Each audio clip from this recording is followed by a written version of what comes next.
Hi, I'm Rachel Mikva, a professor at Chicago Theological Seminary. Welcome to the program Religious Freedom Requires Choice, where I'll share some perspectives, religious perspectives, on reproductive justice.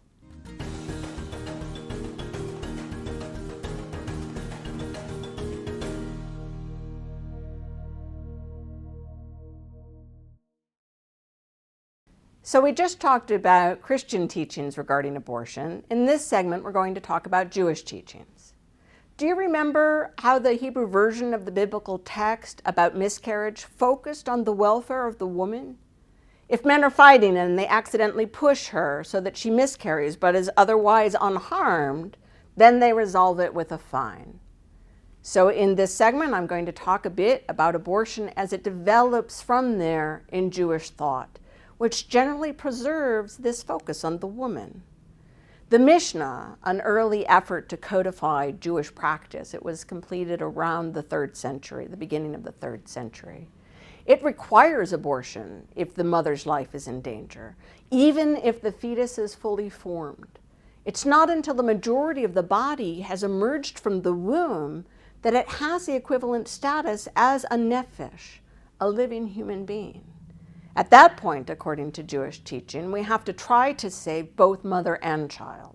We can't set aside one life for the sake of another. Rabbinic texts explore big questions like these by discussing particular cases, often hypothetical ones. So they ask, what about a pregnant woman who is sentenced to death? Is the fetus sentenced to death as well, or do you delay execution?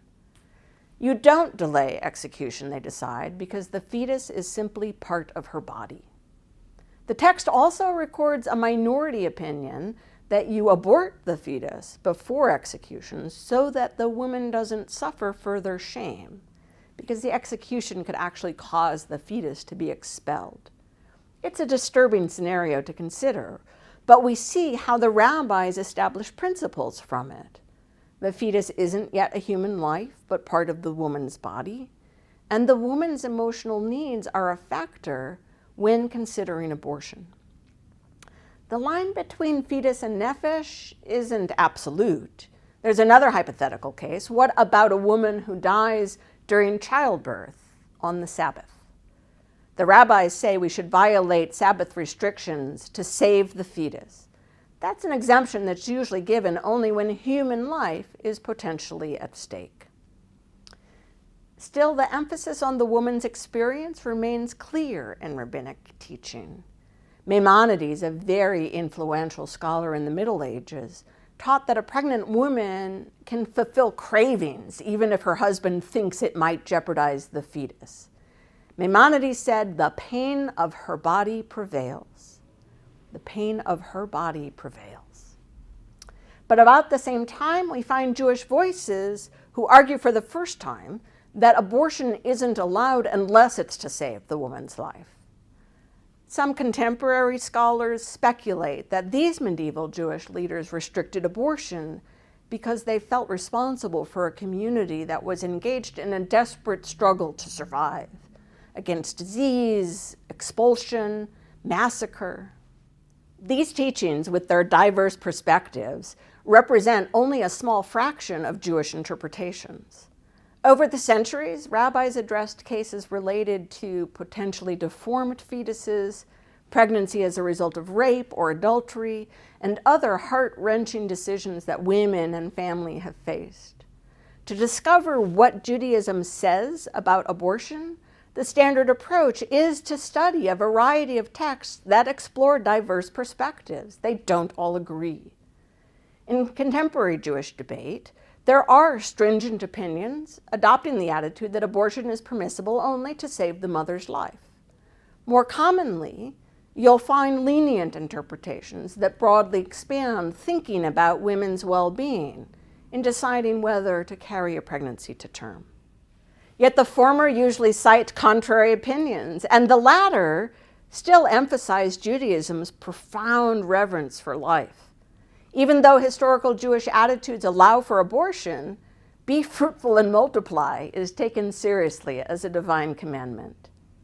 It's worth noting, however, That rabbinic opinion is substantially sex positive within marriage, so procreation is not the only reason to have sex. Anyway, rabbinic thought values the dialectical tension between competing truths and the multivocal nature of the Jewish tradition.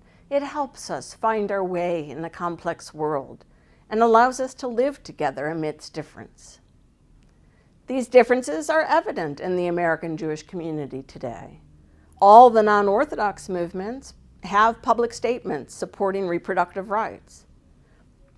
When New York liberalized their abortion laws in 2019, however, the Orthodox Rabbinical Council of America and an ultra-Orthodox Jewish group joined on a brief with the Catholic Church and the Southern Baptists to decry abortion on demand. But even these Jewish leaders resist anti-abortion measures that don't allow for religious exceptions. As states passed increasingly restrictive laws, hoping to prompt a test case to overturn Roe v. Wade, many American Jews, even religiously and politically conservative voices, have expressed concern. Our minority status makes us protective of the wall of separation of religion and state, given the ease with which majority faiths can dominate public discourse and policy. Justice Samuel Alito's leaked draft in the Dobbs v. Jackson Women's Health case, it caused alarm.